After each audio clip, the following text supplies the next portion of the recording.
Hola, bienvenidos. Mi nombre es Pedro Sigagüero, soy especialista en físico-química y estoy a cargo del curso de características del hielo, que forma parte del diplomado en asuntos antárticos.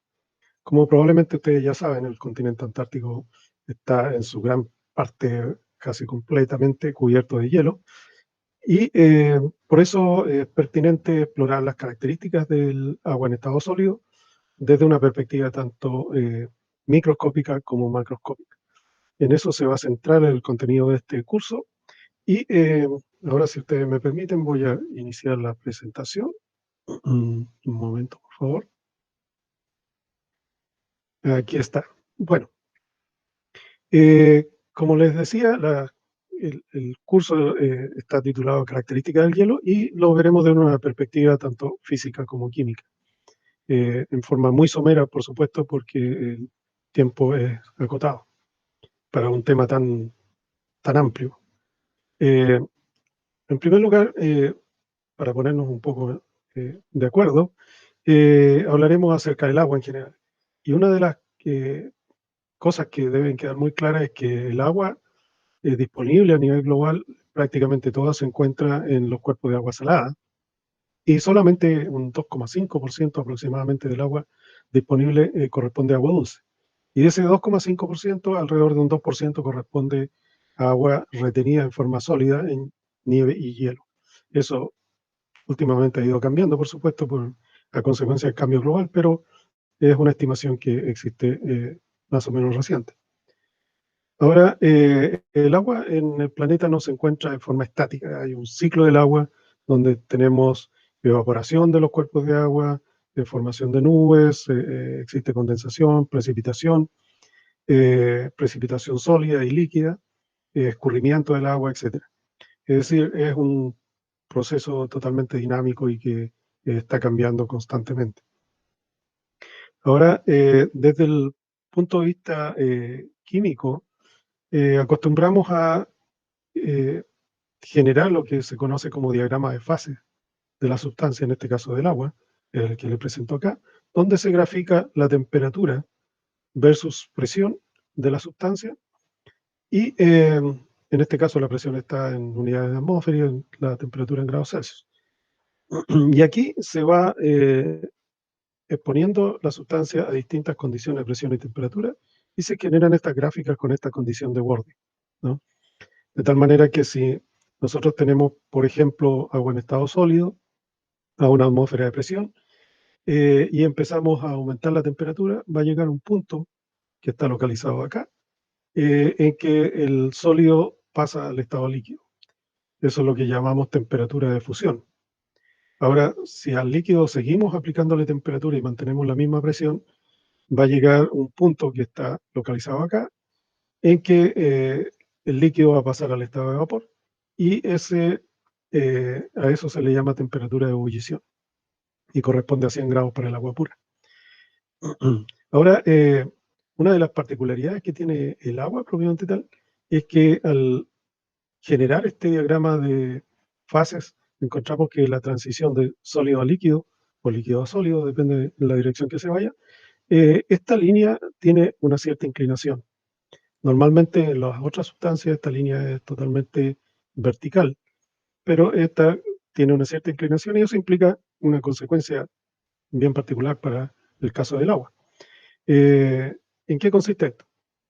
Si nosotros tenemos, decíamos, a una atmósfera de presión, la transición de sólido a líquido o líquido a sólido corresponde a 0 grados Celsius.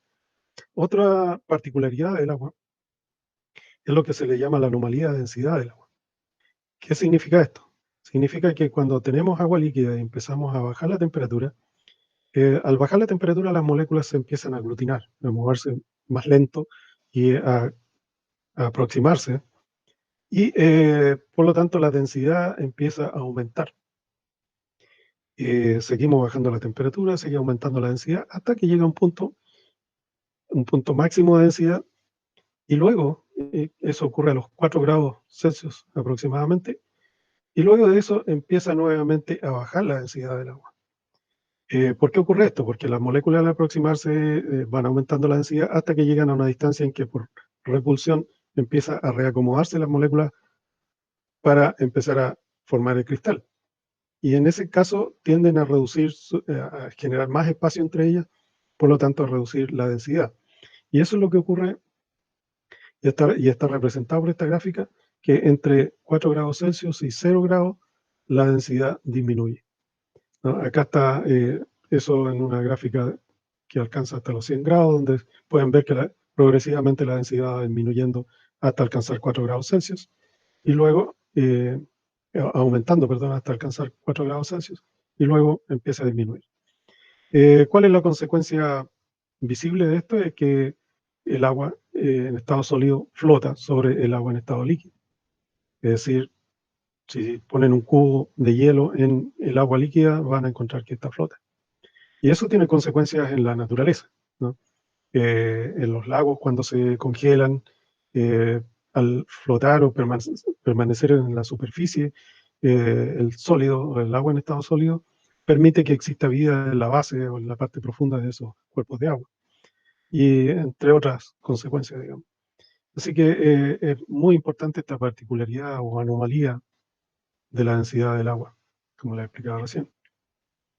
Ahora, lo que nosotros regularmente hablamos de hielo es una generalidad, y este se presenta en distintas formas, eh, como hielo amorfo, que se crean en ciertas condiciones, como cuerpos de agua congelados. Encontramos el hielo en los cometas, en las zonas polares de otros planetas también. Se deposita en superficie formando estructuras bien especiales.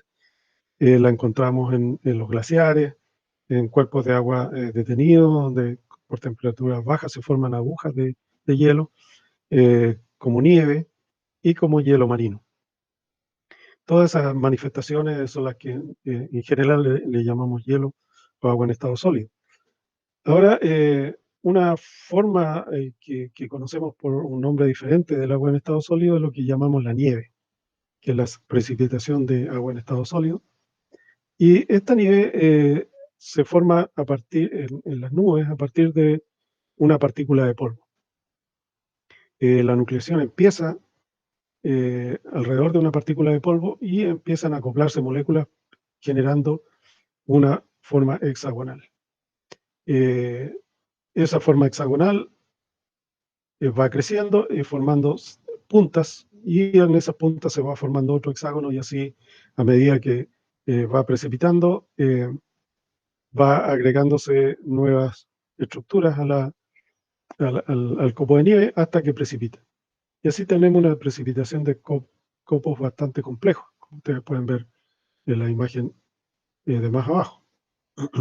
Ahora, este proceso, a partir de la partícula de polvo y todas estas circunstancias que van rodeando la formación del copo de nieve o del cristal de nieve, hace que cada uno sea diferente, y las estructuras son únicas e irrepetibles. Históricamente esto despertó la curiosidad desde hace mucho tiempo, y ya en el 1600, a principios del 1600, Kepler publicó un tratado sobre los copos de nieve, y ya se dio cuenta que los cristales exhiben una simetría hexagonal. Ahora él no pudo explicarlo, no había las herramientas en ese tiempo para hacerlo, pero sí se percató de esa particularidad de los copos de nieve, de los cristales de nieve.